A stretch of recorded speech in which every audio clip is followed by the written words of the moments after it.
Hello everyone, welcome to today's video. In this video, second module RMS and average value in the topic related to problem we solve. Let's see the question now. Find the RMS value and average value of the current waveform. The waveform is shown in this figure. If the current flows through a 9 ohm resistor, calculate the average power absorbed by the resistor. This current waveform in the RMS value kandupidikkanayittu directly apply the formula IRMS equal to root mean square, as the name indicates, root mean and then square. Root mean square I square of t dt, right?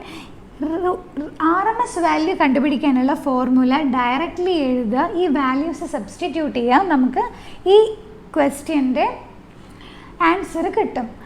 ഈ ക്വസ്റ്റ്യനിൽ നമുക്ക് ഏതൊക്കെ പാരാമീറ്റേഴ്സാണ് non ആയിട്ടുള്ളത്, ഏതൊക്കെയാണ് unknown ഉള്ളത്, ആ വാല്യൂസാണ് നമുക്ക് കണ്ടുപിടിക്കേണ്ടത്. ഈ കേസിൽ ഫസ്റ്റ് എന്ന് പറയുന്നത് ടൈം പീരീഡ് ടി. ഈ ടൈം പീരീഡ് ടി എന്ന് ഉദ്ദേശിക്കുന്നത് ഇതൊരു പീരിയോഡിക് സിഗ്നലാണ്. Periodic signal with a time period two, because after every time period the wave form repeats. അതുകൊണ്ട് ഈ കേസിൽ ടി ഈക്വൽ ടു 2 യൂണിറ്റ്സ് ആണ്. ടി ഈക്വൽ ടു 2 യൂണിറ്റ്സ് ആണ്, or we can say 2 seconds. and I of t എന്ന് പറയുന്നത് ഒരു triangular wave form ആണ്. ഈ വേവ് ഫോമിൻ്റെ equation, that is I of t എന്നുള്ള പാരാമീറ്റർ നമുക്ക് അൺനോൺ ആണ്. I of t എന്താണെന്ന് നമുക്ക് കണ്ടുപിടിക്കണം. അതിന് വേണ്ടിയിട്ട് ഫസ്റ്റ് ഈ 0 to 1 എന്നുള്ള ടൈം പീരീഡിലെ സിഗ്നലിനെയും 1 to 2 എന്ന ടൈം പീരീഡിലെ സിഗ്നലിനെ നമ്മൾ സെപ്പറേറ്റ് ആയിട്ടാണ് കൺസിഡർ ചെയ്യാൻ പോകുന്നത്. ഇനി ഫസ്റ്റ് കേസിൽ 0 to 1 എന്നുള്ള ടൈം പീരീഡിൽ ഈ wave form simply a straight line passing through origin ആണ്. നമുക്കറിയാം ഒരു സ്ട്രെയിറ്റ് ലൈൻ പാസിങ് ത്രൂ ഒറിജിൻ്റെ ഇക്വേഷൻ എന്ന് പറയുന്നത് y equal to M X ആണ്. ആൻഡ് എമ്മിൻ്റെ വാല്യൂ എന്ന് പറയുന്നത് y by X. y by X നമ്മൾ ഏതെങ്കിലും ഒരു വാല്യൂ, ഏതെങ്കിലും ഒരു പോയിൻ്റ് ഇവിടെ സബ്സ്റ്റിറ്റ്യൂട്ട് ചെയ്യുകയാണെങ്കിൽ നമുക്ക് സ്ലോപ്പ് എത്രയാണെന്ന് കിട്ടും. ഈ കേസിൽ ഈ പോയിൻ്റ് എന്ന് പറയുന്നത് 1,4 ആണ്, റൈറ്റ്? അതായത് എക്സിൻ്റെ വാല്യൂ 1ഉം വൈയുടെ വാല്യൂ 4ഉം, that is 4/1 which is equal to 4. Slope ഈ കേസിൽ 4 ആണ്. y എന്ന് പറയുന്നത് y axis is nothing but our current and x-axis is nothing but our time. So I of t equal to 4 into t with a time period 0 less than t less than 1. 0 to 1 എന്നുള്ള time പീരിയഡിൽ നമ്മളുടെ wave ഫോമിൻ്റെ value എന്ന് പറയുന്നത് 40 ആണ്. ഇതാണ് equation number 1.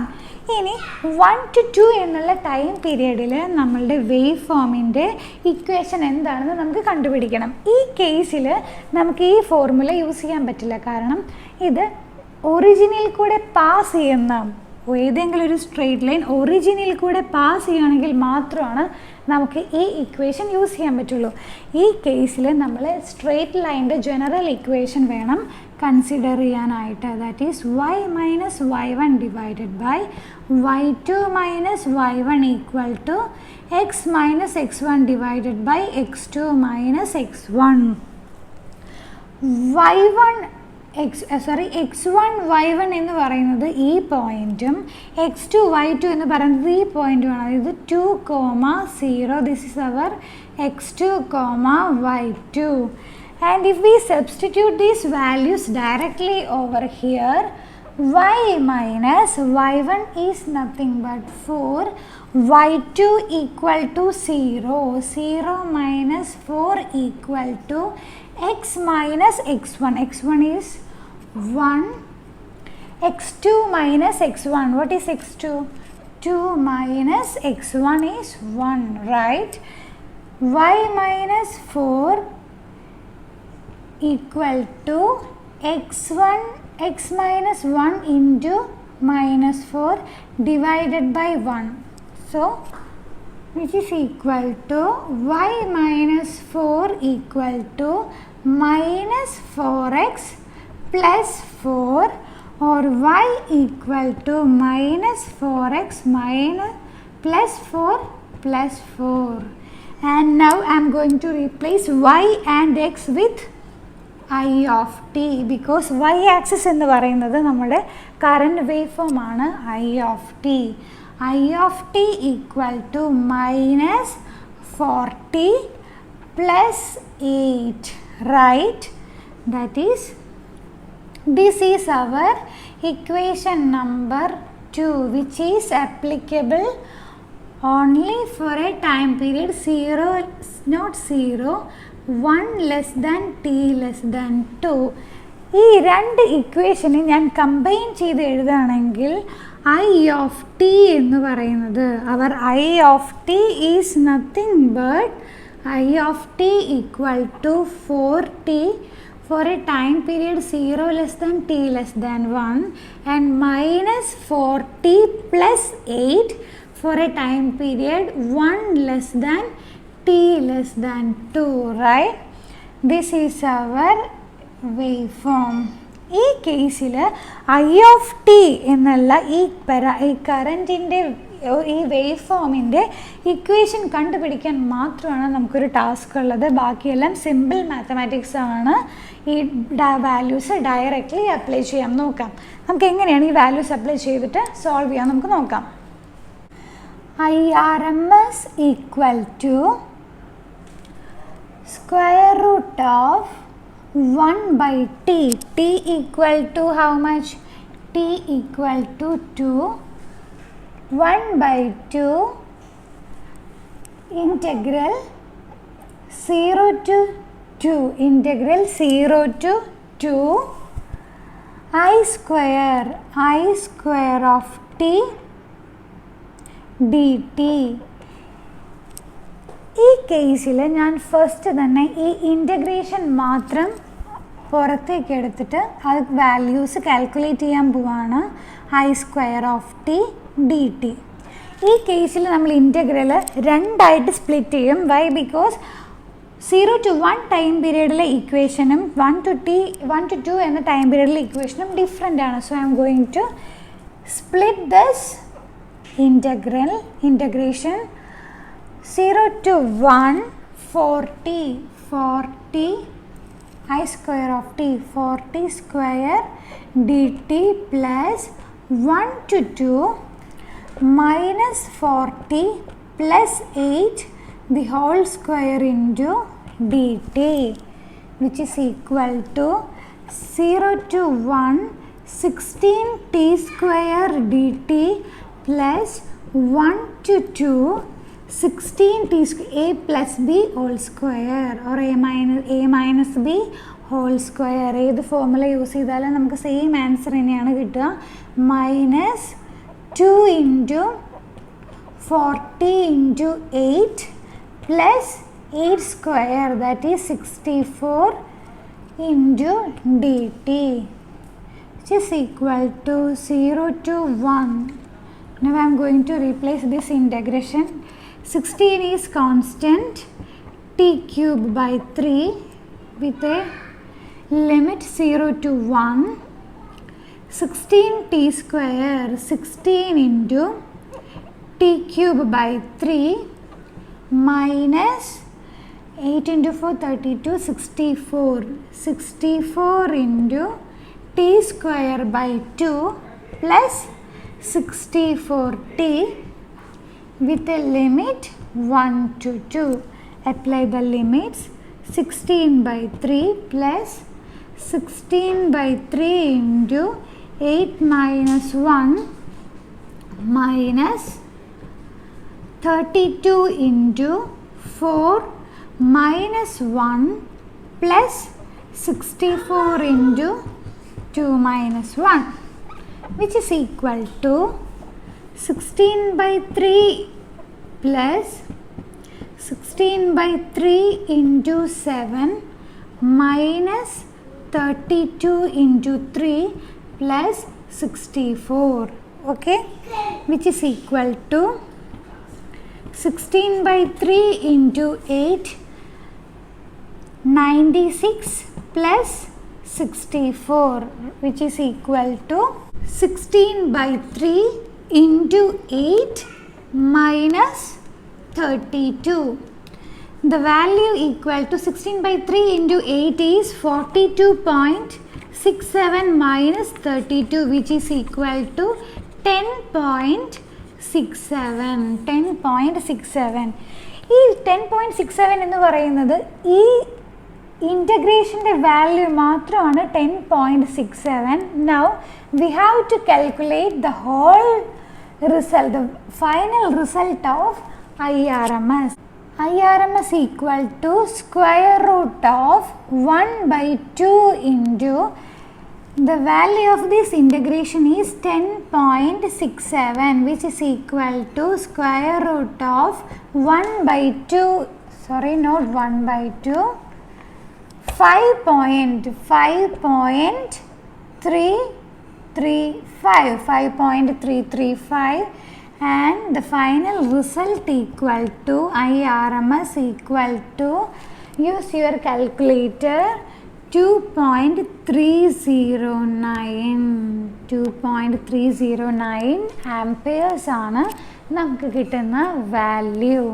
ഇനി triangular wave ഫോമിൻ്റെ general case എടുക്കുകയാണെങ്കിൽ, suppose ഈ 4 എന്ന് പറയുന്നത് നമ്മൾ IM, അതായത് മാക്സിമം വാല്യൂ ആയിട്ട് റീപ്ലേസ് ചെയ്യുകയാണെങ്കിൽ, ജനറൽ കേസിന് ട്രയാങ്കുലർ വേവ് ഫോമിൻ്റെ RMS വാല്യൂ എന്ന് പറയുന്നത് IM ഡിവൈഡഡ് ബൈ √3 ആണ്. IM divided by √3. നമുക്ക് കിട്ടുന്ന ഫൈനൽ ആൻസർ കറക്റ്റ് ആണോ എന്ന് ചെക്ക് ചെയ്യാനായിട്ട് 4, ഈ കേസിൽ മാക്സിമം വാല്യൂ എന്ന് പറയുന്നത് 4 ആണ്, ഡിവൈഡഡ് ബൈ √3 ചെയ്യാം. സെയിം ആൻസർ ആസ് 2.309 തന്നെയായിരിക്കും നമുക്ക് കിട്ടുക. Use your calculator. ഓക്കെ, ഈ വാല്യൂ ചെക്ക് ചെയ്യാം. ഇനി നമ്മൾ ഈ ചെയ്ത ഡെറിവേഷൻ ജനറൽ കേസിൽ ഡിറൈവ് ചെയ്യാനായിട്ടും നമുക്ക് എളുപ്പമായിരിക്കും. സെയിം ഫോർമാറ്റ് തന്നെ യൂസ് ചെയ്യുക. ഈ x1 x2 x1 y1 x2 y2 എന്നുള്ള വാല്യൂസിലും IM എന്നുള്ള വാല്യൂവിൽ മാത്രമാണ് ചേഞ്ചസ് ഉണ്ടായിരിക്കുള്ളൂ. ഇനി നമുക്ക് ആവറേജ് വാല്യൂ എങ്ങനെയാണ് കണ്ടുപിടിക്കണം നോക്കാം. RMS വാല്യൂവിൽ സ്ക്വയറിങ് എല്ലാം വരുന്നത് കൊണ്ടാണ് ഇതിൻ്റെ കാൽക്കുലേഷൻ കുറച്ച് ലെങ്തി ആയിരിക്കും. ബട്ട് ആവറേജ് വാല്യൂവിൻ്റെ കാൽക്കുലേഷൻ RMS വാല്യൂവിൻ്റെ കാൽക്കുലേഷനെ കമ്പയർ ചെയ്യുമ്പോൾ മോർ ഈസിയാണ്. Now let's write the equation I of t dt, and here 1 by t is 1 by 2 integral 0 to 1. Here I am going to split the integration 0 to 1. In the time period 0 to 1, the value of I of t is 40 dt plus 1 to 2 എന്നുള്ള time പീരിയഡിൽ -40 plus 8 dt. Okay, which is equal to 1 by 2 integral of 40 equal to 4 into t square by 2 with a limit 0 to 1 plus -4 t square by 2 plus 8 t with a limit 1 to 2, and this 1 by 2 is applicable common. Okay, 2 cancelled, that is 2 plus -2 into t square minus t square ന് 2 രണ്ട് ലിമിറ്റും apply ചെയ്യുകയാണെങ്കിൽ 4 minus 1 plus 8 into 2 minus 1. Just simple mathematical calculation ഇൻ്റഗ്രേഷൻ്റെ limits apply ചെയ്യുക മാത്രമാണ് ഞാനിവിടെ ചെയ്തിട്ടുള്ളൂ. 2 - 2 into 3 plus 8, which is equal to 1 by 2 into 2 minus 6 plus 8, which is equal to 1 by 2 into 4 which is equal to 2 ampere. Average value equal to 2 ampere. I average equal to 2 ampere. ഇനി ഇതൊരു triangular wave form ആണ്. Triangular wave ഫോമിൻ്റെ കേസിൽ average value കണ്ടുപിടിക്കാനായിട്ട് ഒരു general ഫോർമുലയുണ്ട്. IM divided by 2. നമുക്ക് കിട്ടുന്ന വാല്യൂ ഈ വാല്യൂ ആയിട്ട് കമ്പയർ ചെയ്യുക. ഈ കേസിൽ IM എന്ന് പറയുന്നത് 4 ആണ്. 4 divided by 2 equal to 2. That means our calculation is right. ഈ ഫോർമുല യൂസ് ചെയ്തുകൊണ്ട് നമുക്ക് കിട്ടുന്ന വാല്യൂ കറക്റ്റ് ആണോ റോങ് ആണോ എന്ന് നമുക്ക് കണ്ടുപിടിക്കാൻ പറ്റും. ഇനി RMS വാല്യൂവിൻ്റെ കേസിലെ പോലെ തന്നെ നമുക്ക് കിട്ടും ഇവിടെ ഏത് വാല്യൂ തന്നാലും സെയിം ഫോർമാറ്റ് ഫോളോ ചെയ്യുകയാണെങ്കിൽ നമുക്ക് ആൻസർ കിട്ടും. ഇനി ഈ ക്വസ്റ്റ്യനിൽ ഒരു ക്വസ്റ്റ്യനും കൂടി ഉണ്ട്. If the current flows through a 9 ohm resistor, calculate the average power absorbed by the resistor. Now let's see how can solve this part of the question. The average power absorbed by the resistor, 9 ohm resistor equal to, നമുക്കറിയാം ഒരു റെസിസ്റ്ററിൻ്റെ power absorbed formula എന്ന് പറയുന്നത് I² R ആണ്. I² R ആണ്. But ഈ കേസിൽ നമ്മൾ ശ്രദ്ധിക്കേണ്ട കാര്യം എന്താണെന്ന് വെച്ച് കഴിഞ്ഞാൽ ആവറേജ് പവർ അബ്സോർബ്ഡ് എന്ന് തന്നിട്ടുണ്ട്. അപ്പം ഈ കേസിൽ IRMS ആണോ ആവറേജ് ആണോ ഏത് വാല്യൂ ആണ് യൂസ് ചെയ്യേണ്ടത് എന്നൊരു കൺഫ്യൂഷൻ നമുക്കുണ്ടാകും. ബട്ട് നമ്മൾ ശ്രദ്ധിക്കേണ്ട കാര്യം ഈ കേസിൽ ആവറേജ് പവറാണ് കാൽക്കുലേറ്റ് ചെയ്യാൻ പറഞ്ഞിട്ടുള്ളത് എന്നുണ്ടെങ്കിലും RMS വാല്യൂ ആണ് നമ്മളിവിടെ യൂസ് ചെയ്യുന്നത്. I² RMS into R resistor value ആണ് ഒരു റെസിസ്റ്ററിന് അക്രോസിലെ പവർ അബ്സോർബ്ഡ് നമുക്ക് തരുന്നത്. ദാറ്റ് മീൻസ് ഈ കേസിൽ IRMS എന്ന് പറയുന്നത് 2.309 the whole square into 9 which is equal to 48 watts. 48 watts. Okay, ഇതാണ് ഈ ക്വസ്റ്റ്യനുള്ള ആൻസർ. RMS വാല്യൂ എന്ന് മീൻ ചെയ്യുന്നത് നമുക്കറിയാം ഒരു AC കറൻറ്റിൻ്റെ DC ഇക്വാലൻ്റ് ആണ് RMS എന്ന വാല്യൂ കൊണ്ട് നമ്മൾ മീൻ ചെയ്യുന്നത്. അതായത് ഒരു റെസിസ്റ്ററിന് അക്രോസ് ഒരു AC കറൻറ്റ് ഫ്ലോ ചെയ്ത് കഴിഞ്ഞാൽ നമ്മൾ ഇതിൻ്റെ DC ഇക്വാലൻ്റ് കറൻറ്റ് ആയിട്ടുള്ള RMS വാല്യൂവിനെയാണ് നമ്മൾ ആവറേജ് പവർ കാൽക്കുലേറ്റ് ചെയ്യാനായിട്ട് യൂസ് ചെയ്യുക. ഒരു റെസിസ്റ്ററിൽ കൂടെ AC കറൻറ്റ് ഫ്ലോ ചെയ്യുമ്പോൾ അതിൻ്റെ DC ഇക്വാലൻ്റ് ആയിട്ടുള്ള RMS വാല്യൂവിനെയാണ് നമ്മൾ ആവറേജ് പവർ അബ്സോർബ്ഡ് കാൽക്കുലേറ്റ് ചെയ്യാനായിട്ട് യൂസ് ചെയ്യുന്നത്. Okay, so I hope this question is clear to you.